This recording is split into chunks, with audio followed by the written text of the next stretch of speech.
다윗은 평생의 소원이 하나 있었습니다. 그것은 하나님을 위한 성전을 건축하는 것이었어요.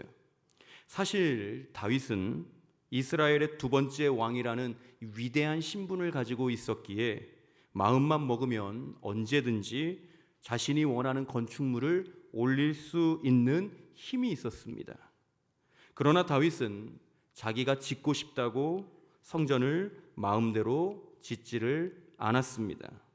어릴 때부터 늘 그랬듯이 하나님께 먼저 여쭙고 또 하나님이 주시는 말씀과 응답받은 것을 그대로 순종했던 사람이었어요. 다윗은 정말로 하나님을 사랑해서 하나님을 위해, 하나님의 영광을 위해 순수한 마음으로 하나님을 위한 성전을 짓고 싶어 했습니다. 그래서 어느 날 선지자 나단과 대화하던 중에 이렇게 말을 합니다. 사무엘하 7장 2절 이렇게 기록되어 있어요. 왕이 선지자 나단에게 이르되 볼지어다 나는 백향목 궁에 살거늘 하나님의 개는 휘장 가운데에 있도다 라고 말입니다.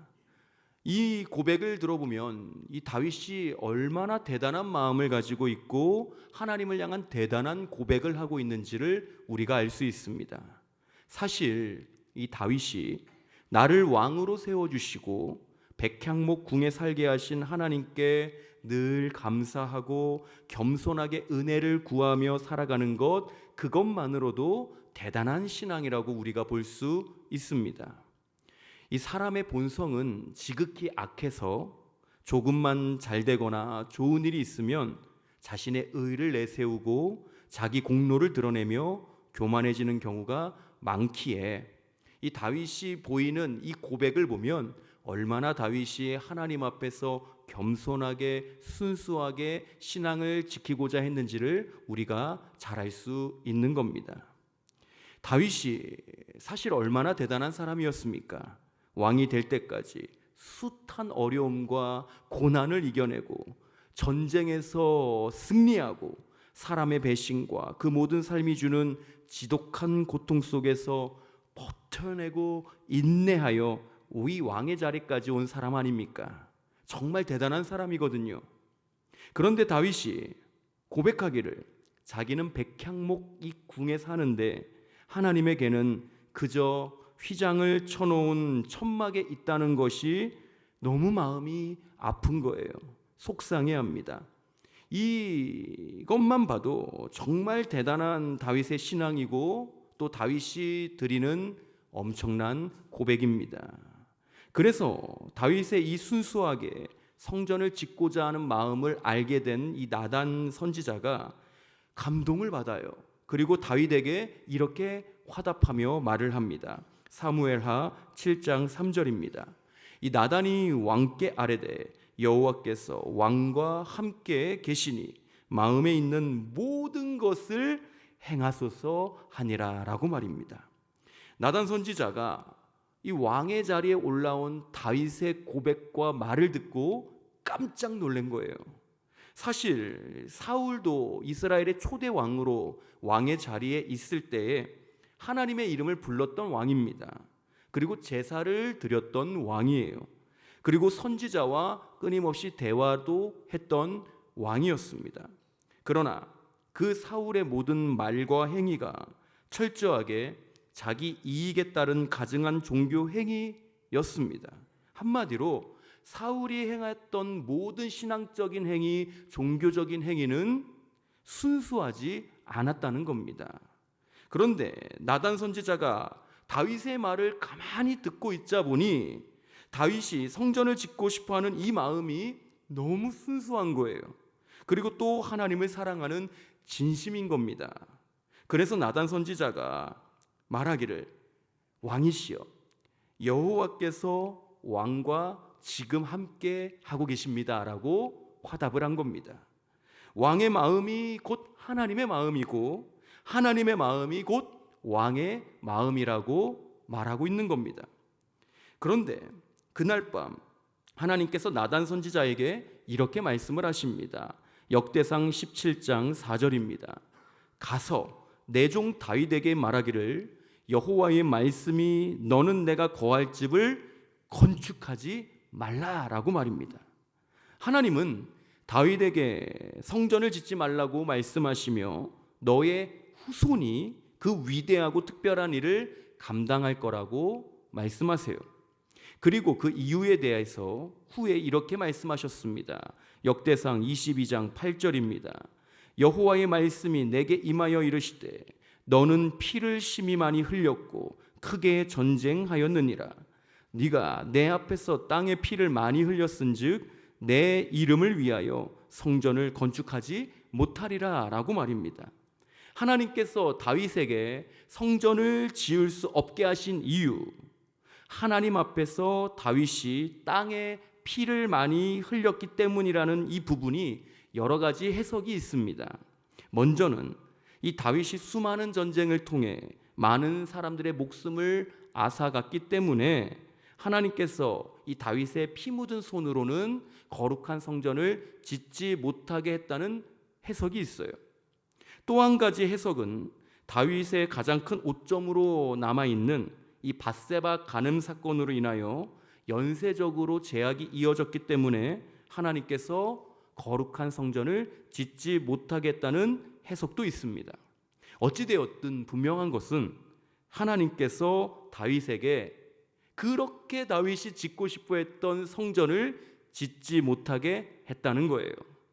그런데 처음에도 말씀드렸듯이 다윗은 무엇을 가지고 있었던 상태냐면 힘을 가지고 있었고 재물을 가지고 있었던 사람입니다.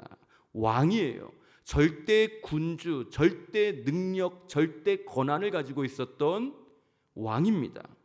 하나님의 응답과 상관없이 내 마음대로 지을 수 있었던 사람이에요. 그런데 이 다윗이 하나님께서 성전 짓지 말라는 응답을 받자마자, 응답을 딱 하시자마자 멈춥니다. 그대로 멈춰요.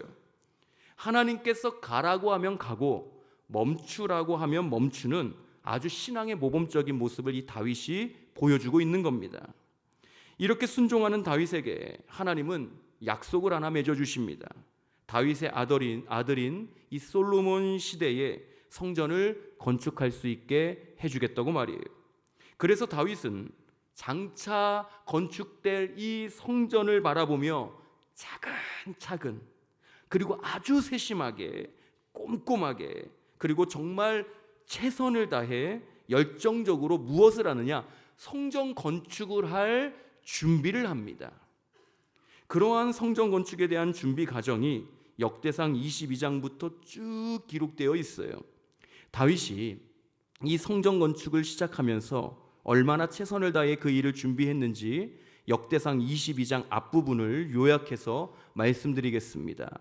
역대상 22장 2절에서 4절까지 이렇게 기록되어 있어요. 다윗이 명령하여 이스라엘 땅에 거류하는 이방 사람을 모으고 석수를 시켜 하나님의 성전을 건축할 돌을 다듬게 하고 쓸 철을 많이 준비하고 심이 많은 놋을 준비하고 또 백향목을 무수히 준비하였으니 라고 말입니다. 다윗은 성전 건축을 위해 엄청난 인부를 준비했습니다. 그리고 무수히 많은 양의 돌과 철과 녹과 백향목을 이스라엘에서도 모으고 이방 땅에서도 배를 통해 수입을 합니다. 그렇게 하나님의 말씀에 순종하여 자신이 직접 성전을 짓지는 못하지만 성전 건축을 위한 준비를 철저하게 한 이 다윗에 대하여 성경이 이렇게 말씀하고 있습니다. 역대상 22장 4절입니다. 다윗이 이르되 내 아들 솔로몬은 어리고 미숙하고 여호와를 위하여 성전 건축할 성전은 극히 웅장하여 만국의 명성과 영광이 있게 하여야 할지라. 그러므로 내가 이제 그것을 위하여 준비하리라 하고 다윗이 죽기 전에 많이 준비하였더라 라고 기록되어 있어요. 다윗은 성전 건축을 위해 이스라엘의 지도자를 모으고 제사장과 레위 사람들을 전부 모았습니다. 그리고 그들 각자에게 성전 건축이 완공이 된 후 그 성전을 위해 봉사할 직분을 미리부터 하나씩 다 맡겨서 준비하게끔 했습니다. 오늘 본문인 역대상 26장 말씀은 그러한 다윗이 죽기 전에 많이 준비한 성전 건축에 대한 내용 중 한 부분이에요. 그중 건축될 성전 안에서의 직분이 아니라 성전 밖에서 문지기를 담당할 자손들을 제비 뽑아 정하는 내용을 우리가 본문으로 보고 있습니다. 문지기예요. 문지기. 어찌 보면 성전 안에서 제사를 담당하고 찬송을 담당하는 것보다 덜 멋있어 보이거나 덜 중요해 보일 수 있습니다.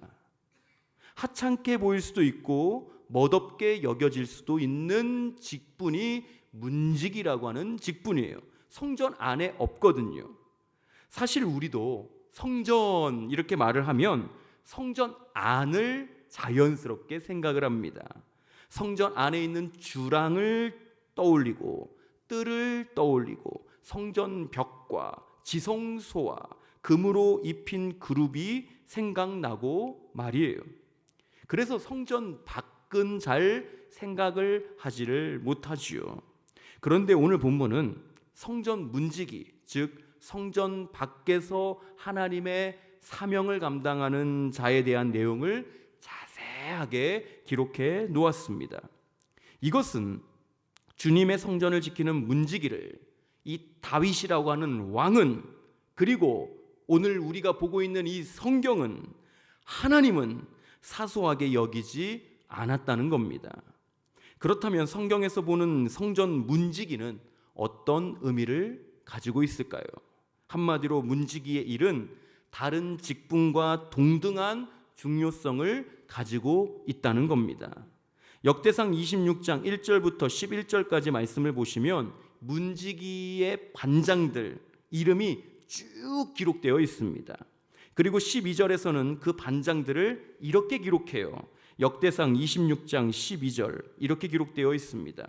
이상은 다 문지기의 반장으로서 그 형제처럼 직임을 얻어 여호와의 성전에서 섬기는 자들이라 라고 말이에요. 말씀을 보니까 그들이 다른 형제처럼 직임을 얻었다, 다른 형제처럼 직임을 얻었다라고 말합니다. 이러한 성경의 소개는 그들이 맡은 문지기의 직분이 이미 전에 기록된 다른 레위인 형제들이 맡았던 성전 안에서의 직분보다 결코 열등하거나 미천한 일이 아님을 드러내고 있는 거예요. 성전 안에서의 직분과 성전 밖에서의 문지기의 직분이 동등하다라고 말하는 겁니다. 한 번 더 언급하지만 세상의 관점으로 이 문지기를 바라보면 성전 안에서 일을 하는 제사장의 직분이나 찬양대의 직분보다 덜 중요하고 보잘것없이 느껴질 수 있습니다. 세상의 관점은 인간 중심적으로 생각하고 판단하기 때문에 맡은 직분을 보며 성공과 실패로 나눌 수 있죠. 직업의 기천이 없다고 우리가 말을 하지만 세상은 직업의 종류를 가지고 사람을 평하고 존경하거나 혹은 무시하고 하대하기도 하기 때문에 그렇습니다. 하지만 이 성전을 맡은 자들, 하나님의 일을 감당하는 자들을 세상의 관점으로 볼 수 없다는 것을 오늘 성경이 우리에게 말씀하고 있습니다. 왜냐하면 이 거룩한 하나님의 성전은 영적인 공동체, 우리 교회는 인간 중심적인 곳이 아니기 때문이에요. 하나님의 성전은, 그리고 우리 교회는 하나님 중심적인 곳이기 때문에 그 영적인 범위 안에서 우리 사람, 하나님의 자녀들은 모두 동등하다라고 하는 겁니다. 무슨 직분을 맡아도 크고 작고 귀하고 천하고 높고 낮고 중요하고 덜 중요하고라는 비교가 불가능한 곳이라고 하는 겁니다. 하나님만 크시고 하나님만 높임 받으시기에 합당한 것이 하나님의 성전이고 하나님의 교회이기 때문에 그렇습니다. 그렇기에 성전 문지기의 직분을 맡은 자들은 다른 직분들과 마찬가지로 거룩하고 영광스러운 존재였습니다. 오늘 우리가 듣고 있는 성전 문지기와 같이 꼭 필요하지만 눈에 돋보이지 않은 사명을 충실히 감당했던 사람들이 성경에 곳곳에 기록되어 있어요. 학개 선지자가 있습니다. 이 학개 선지자는 아버지의 이름도 기록되지 않은 무명의 선지자였습니다. 사실 성경을 보면 유명한 선지자들은 아버지의 이름, 가문의 이름이 기록되면서 그 선지자를 소개합니다. 그런데 이 학개 선지자는 아버지의 이름도 기록되어 있지 않은 무명의 선지자예요. 이 학개가요, 바벨론의 포로에서 풀려나 이스라엘로 귀환한 백성들에게 성전을 재건하라고 설득하고 강권하고 격려하는 사명을 받아 충실히 수행한 자입니다. 바룩이라고 하는 사람도 있어요. 이분에 대해서는 말씀으로 소개하려고 합니다. 예레미야 45장 1절 상반절 부분입니다. 유다의 요시야 왕의 아들 여호야김 넷째 해에 네리야의 아들 바룩이 예레미야가 불러주는 대로 이 모든 말을 책에 기록하니라 라고 말이에요. 이 바룩이라고 하는 사람은 예레미야를 대신해서 하나님의 뜻을 백성에게 전달해주는 사명을 충실히 감당했습니다. 대선지자의 말을 대신해서 전하는 대리인에 불과한 존재였어요. 또 그 대리하는 일로 인하여 개인적으로 이 바룩이 상당히 어려운 일도 많이 겪었습니다. 그러나 바룩은 자기에게 맡겨주신 하나님의 사명을 끝까지 충실히 감당합니다.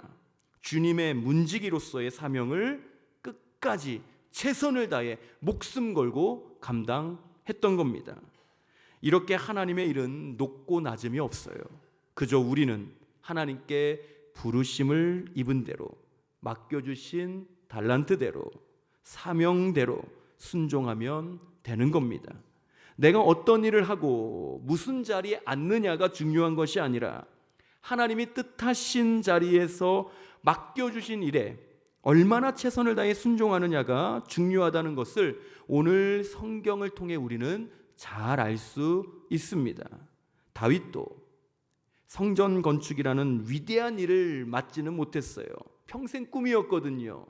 다윗이 힘도 있고 재물도 있고 권력도 있어서 하나님의 응답만 받는다면 즉시 수행할 수 있었던 게 성전 건축이었습니다. 그러나 하나님께서 하지 말라고 말씀하시자 딱 멈추고 순종해요. 그리고 자기에게 다르게 맡겨주신 성전 건축 준비에 대한 사명을 최선을 다해 감당합니다.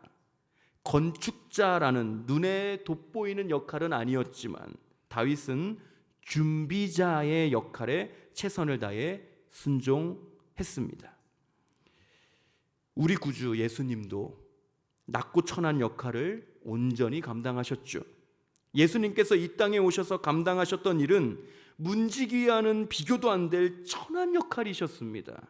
바로 죄인의 편에 서는 역할이셨어요. 하나님 보좌 우편에 계시던 하나님의 아들이 이 땅에 오시어 죄인들의 문지기가 되어주셨습니다.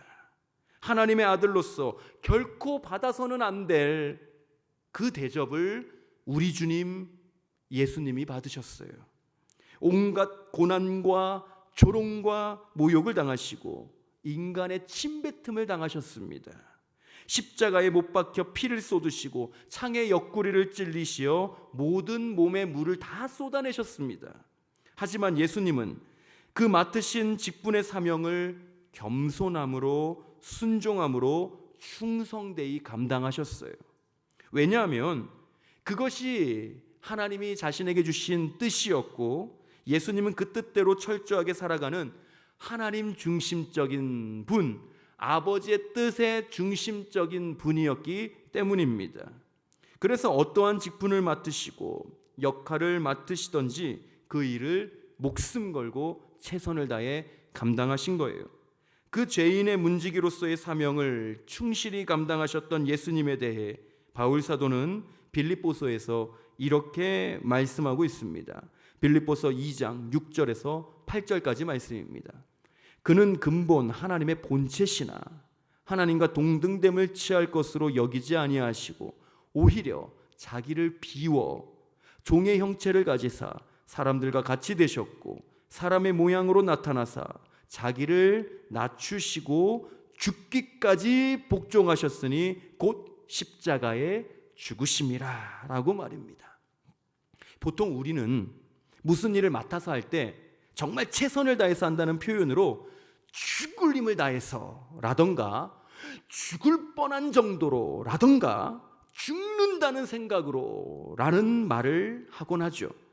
이것은 정말 내가 최선을 다하겠습니다, 온 힘을 다하겠습니다 라는 표현을 하는 겁니다.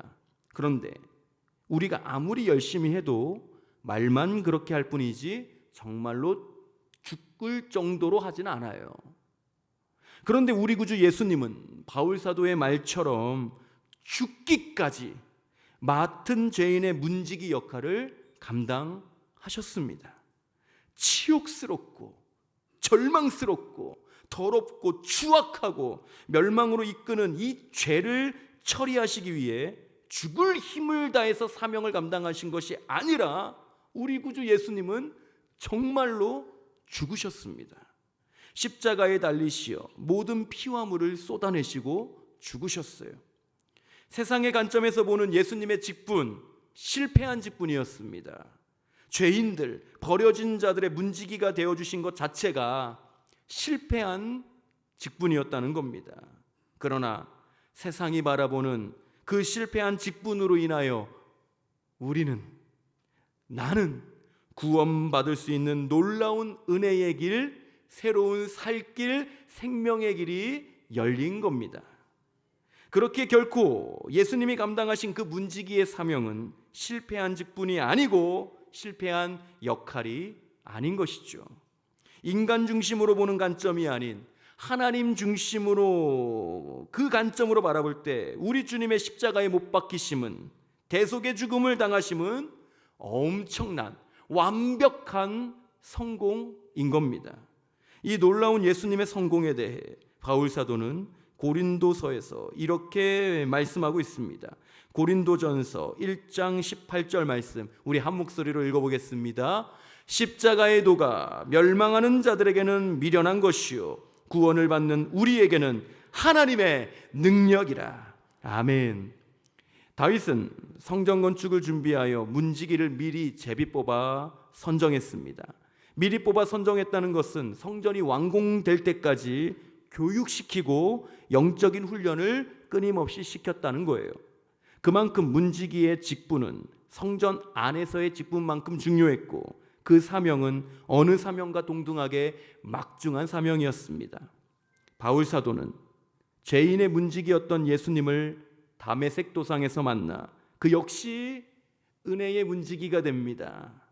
자기의 유익을 구하지 않고 예수님만 사랑함으로 교회의 유익을 구하는 삶을 살아요.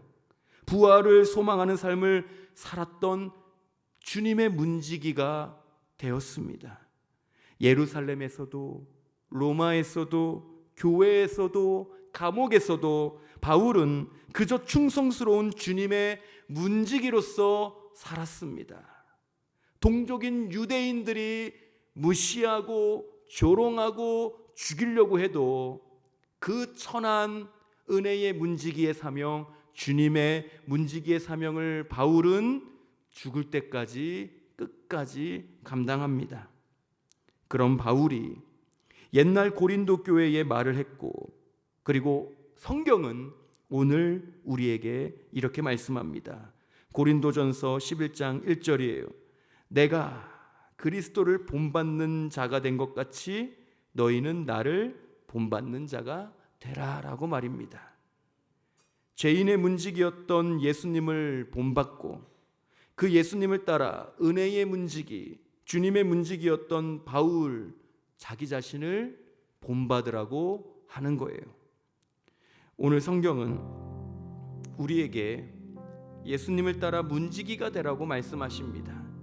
하나님의 나라를 지키는 영적 문지기, 하나님의 교회를 지키는 신앙 문지기, 하나님의 가정을 지키는 사랑 문지기로서 살아가라고 말씀합니다.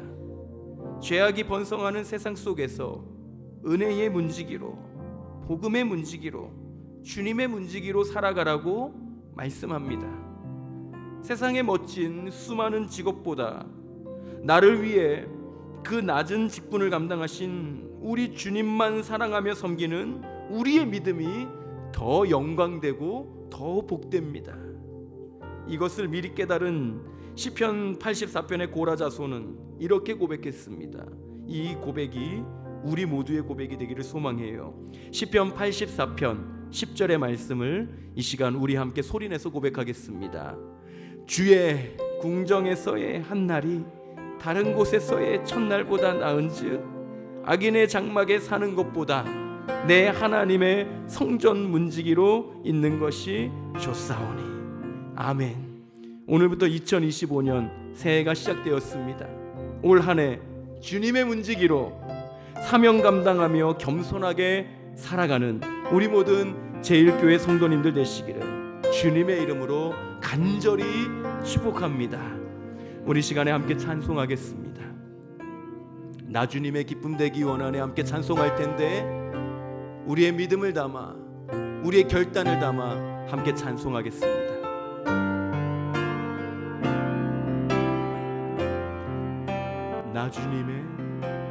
나 주님의 기쁨 되기 원하네.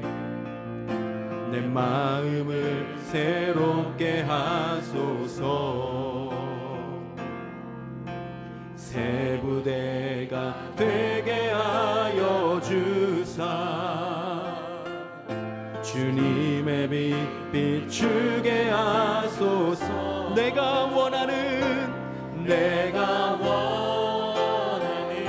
주님 한 가지 주님의 기쁨이 되는 것 내가 원하는 한 가지 주님의 기쁨이 되는 것 겸손히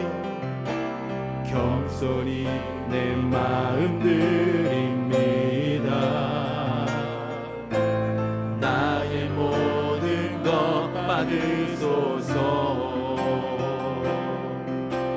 나의 맘 깨끗게 씻어주사 주의 길로 행하게 하소서. 내가 원하는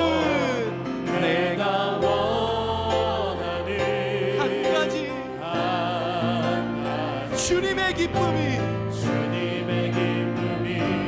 되는 것 내가 원하는 한 가지 주님의 기쁨이 되는 내가 원하는 한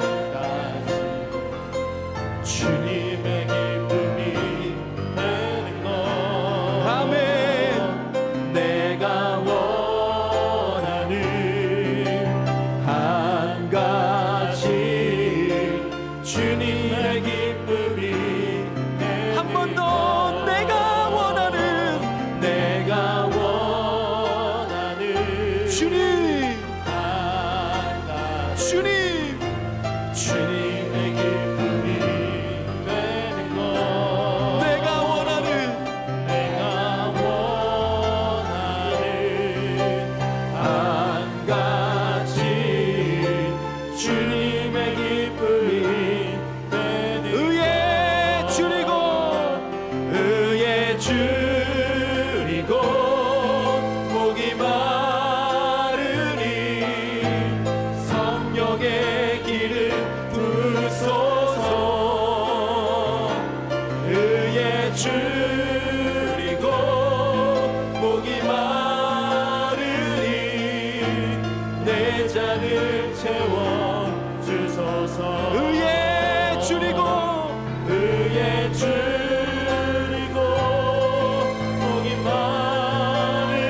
주소서.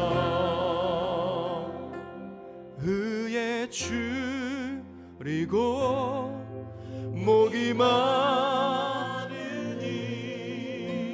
성령의 기름 부으소서. 의에 줄이고 목이 마르니 내 잔을 채워 주소서. 우리 이 시간에 함께 기도하실 때에 주님, 내가 주님의 문지기로 살게 하옵소서. 하나님의 문지기로 이 땅에 오신 예수님을 믿고 따르는 우리도 하나님의 나라를 지키는 영적 문지기가 되게 하여 주시옵소서. 하나님의 교회를 지키는 신앙 문지기가 되게 하여 주시옵소서. 하나님의 가정을 지키는 사랑 문지기가 되게 하여 주시옵소서. 주님 주신 사명 감당하며 살 때에 성령의 능력을 더하여 주시옵소서. 주님의 이름을 한번 부른 후에 기도합니다. 주여, 주님 하나님 아버지 간절하게 기도하며 나아갑니다. 하나님 아버지 간절한 마음으로 주님께 나아갑니다. 하나님, 우리가 주님의 문지기로 살아가게 하여 주시옵소서. 우리를 위해 문지기가 되신 예수 그리스도를 바라보며 그 예수님을 믿으며 그 예수님을 사랑하며 그 예수님께 받은 사명을 가지고 하나님, 우리도 하나님 영적 문지기로 살게 하여 주옵소서. 신앙 문지기로 살게 하여 주시옵소서. 하나님의 가정을 지키는 사랑 문지기로 살게 하여 주시옵소서. 하나님, 우리가 충만하게 하시고 능력을 더하여 주시고 간절하게 기도하며 나아가는 우리 모두가 될 수 있도록 역사여 주시고 이끌어 주시옵소서. 간절한 마음으로 주님께 부르짖며 기도합니다. 하나님, 우리에게 말씀하여 주시고 채워 주소서.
우리 이 시간 한 가지만 더 기도하도록 하겠습니다. 특별히 이 시간 좀 나라를 위해서 기도하는 시간 가졌으면 좋겠어요. 정치민의 사회문화 어느 것 하나 온전치 못한 지금 이때에 주님, 우리 기독인들이 기도하는 기독인들에게 축복하여 주옵소서.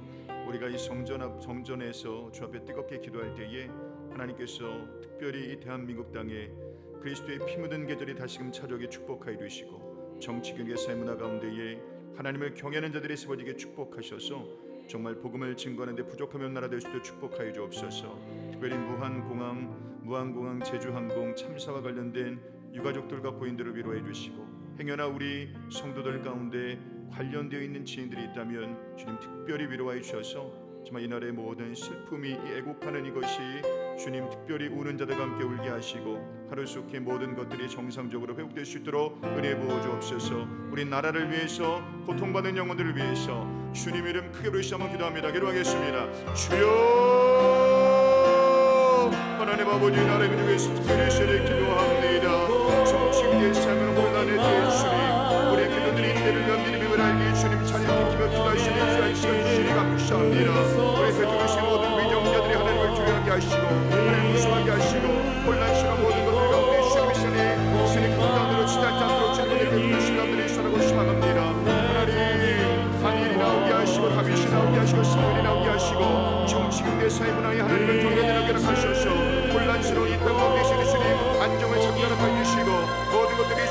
것이 아버지 이름의 불씨를 간절히 소망하고 소망합니다. 기도된 그리스도에게 내린 천국을 가이옵소서.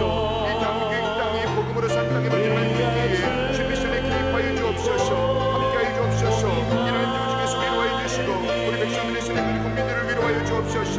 무한무한 최종 참사와 관련된 이것 국민들을 위로합니다. 특별히 이와 같이 산탄과 신앙이 두 번 다시는 않도록 주님의 특별히 붙잡아 주시고 혹시나 우리 사랑하는 성도들 가운데 관련된 지인들이 있다면 주님 특별히 위로하여 주옵소서.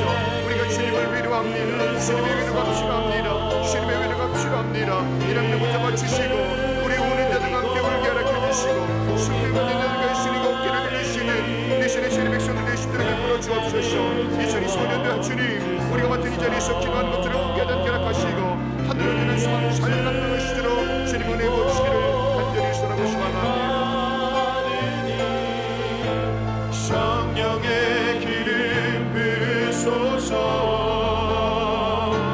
의에 주리고 녹일 마르니 내 자 다시 한번 고백합니다. 의에 주리고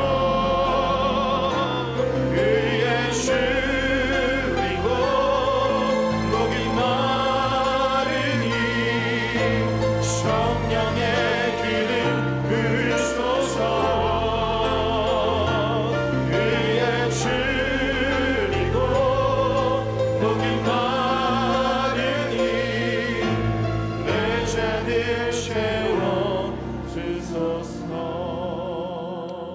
살아계신 하나님 참으로 감사를 드립니다. 2025년 1월의 첫 번째 수예배를 우리 사랑하는 성도들과 함께 드릴 수 있는 은총 주신 것 감사합니다. 피곤하고 힘들다라고 말하는 이때에도 주의 성소의 문지기라도 좋으니 주님 우리를 함께 모이게 하시고 주님 이름을 찬양하는 귀한 시간 주시니 감사합니다. 각 사람의 각 모든 상황들 하시는 주님, 2025년도에는 잃었던 모든 것들이 회복되는 은혜를 부어주시되 무엇보다 하나님과 더 가까이 갈 수 있는 우리 세례 백성들 될 수 있도록 은혜 부어 주시기를 원합니다. 특별히 이 나라의 민족 위해서 특별히 이 시간에 기도합니다. 정치, 경제, 사회, 문화 주님의 핏값으로 산 이 대한민국 땅덩어리 주님께서 알고 계시오니 다시금 정상으로 돌아가게 하시고 주님의 이름을 마음껏 찬양할 수 있고 선교를 감당할 수 있는 믿음의 나라 될 수 있도록 주님 축복해 주시기를 원합니다. 무엇보다 온 국민이 지금 슬퍼하고 있는 무한공항 우리 제주항공 참사와 관련된 유가족들과 고인들을 특별히 위로합니다. 혹시나 우리 사랑하는 성도들 가운데 아는 지인들이 속해 있다면 주님 우는 자들과 함께 울게 하시고 특별히 고통의 시간 가운데 복음 예수 붙잡음을 알미암아 저들의 삶 속에 다시금 참된 위로와 평강을 찾아갈 수 있도록 은혜 부어 주시기를 원합니다. 아버지 우리 사랑하는 제 백성들 이번 한 해 동안 정말 주님께서 원하시는 영적인 문지기, 신앙의 문지기, 은혜의 문지기, 복음의 문지기, 가정 안의 사랑의 문지기로 잘 서 있도록 축복하여 주셔서 이 제자를 통해 흘러넘치는 그 사랑과 은혜로 말미암아 2025년도에 한 번도 경험하지 못했던 하나님의 크신 은혜를 경험하는 우리 이스라엘 백성들에게 축복하여 주시되 기도의 자리와 말씀의 자리와 예배의 자리 가운데에 제일 먼저 보이는 우리 이스라엘 백성들 낼 수 있도록 축복하여 주옵소서. 이젠 우리 주 예수 그리스도의 은혜와 하나님 아버지의 사랑하심과 성령님의 교통하심이 영적 문지기가 되길 원합니다. 신앙의 문지기 되길 원합니다. 은혜의 문지기 되길 원합니다. 복음의 문지기 되기를 원합니다. 내가 그 이름 되기를 원합니다. 주님이 사용하여 주옵소서 고백하는 주님의 사랑하는 자녀들 머리 위에 이제로부터 영원토록 함께하옵시기를 간절히 축원하옵나이다. 아멘.